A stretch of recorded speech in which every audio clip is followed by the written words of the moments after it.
It's funny. Most companies don't actually hire their best problem solvers on purpose. Nope. They just kind of show up by accident, usually right when a crisis is exploding.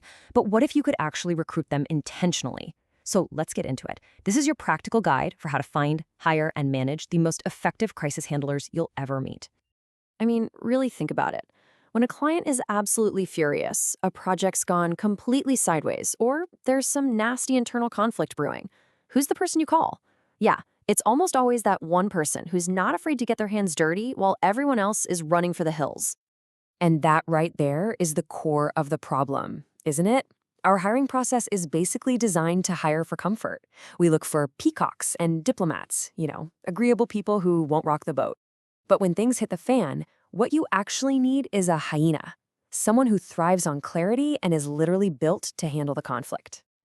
All right, part one. So what is a hyena, really? Let's break down what they do, define their mission, and see why they are so ridiculously important for surviving the storms that are going to hit your company. Okay, so here's the official definition. A hyena is that person you call when things already smell, well, bad. They are your go-to for the messy stuff, the ugly restructurings, the furious stakeholders, the operational fires that everyone else is sprinting away from. They don't just manage problems, they walk right into them. But here's the first big hurdle. Before you even think about hiring one, you have to be brutally honest with yourself. You're not hiring this person to bring donuts on Fridays. You're hiring them for the ugly situations. And that means you have got to be able to nail down their mission in one single crystal clear sentence. And these examples, they show you exactly what that mission looks like in the real world. See how specific this is? It's not some fluffy corporate speak. It's about stabilizing those high-risk accounts, handling tough internal conflicts, leading the charge when things fail, or getting you out of those awful legacy contracts. Bottom line, if you can't be this clear, you're not ready. Okay, part two. You've got the mission locked down. Awesome. But now, how do you write a job ad that actually gets their attention, instead of making them run for the hills with all the usual corporate fluff? Let's break it down. Just look at this comparison. It is night and day, right? On one side, you have the typical job ad. We're like a family. Positive team player wanted. We avoid conflict. To a real hyena, that's like a giant red flag. They're looking for the ad on the right, the one that's honest about the mess and promises them a real challenge. I mean, check out this quote. This is pure gold. This is the language that makes a hyena stop scrolling.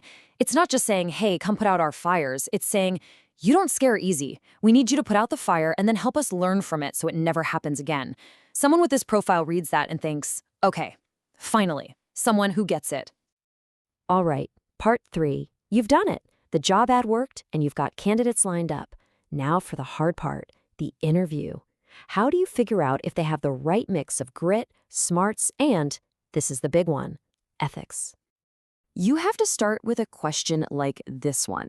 And listen, you're not looking for a polished, vague answer here. You need the nitty-gritty details. What was the situation?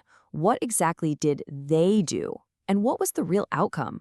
This is how you separate the people who've actually done it from the people who just talk a good game. Okay, next up, a question like this. This one is all about their proactivity. See, a true hyena doesn't let things bubble under the surface. They're the ones who see the massive elephant in the room and say, okay, let's talk about the elephant. You're testing for pure courage here.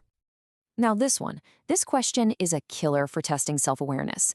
A good hyena knows they aren't always easy to work with. They're direct, they challenge things, so a good answer here shows they get that, they understand how they come across, and they know how to manage up without being a nightmare. And this is probably the most important part of the whole vetting process. You have to be able to tell the difference between a real hyena and just a toxic bully.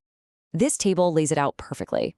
The red flags, that's someone who gets a kick out of humiliating people, who sees it all as a power game. But the green flags, that's your true hyena. They talk about fairness, they talk about consequences, they have their own internal compass and are not afraid to say no to a bad order.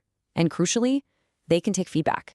Okay, part four. You did it. You found and hired your hyena. But listen, the work is not over. In fact, it's just beginning. Those first 90 days are everything. If you just throw them to the wolves with no support, you're just setting everyone up to fail. So, a successful onboarding plan really boils down to three things. First, get their mandate in writing. Be super clear about what they can and can't do.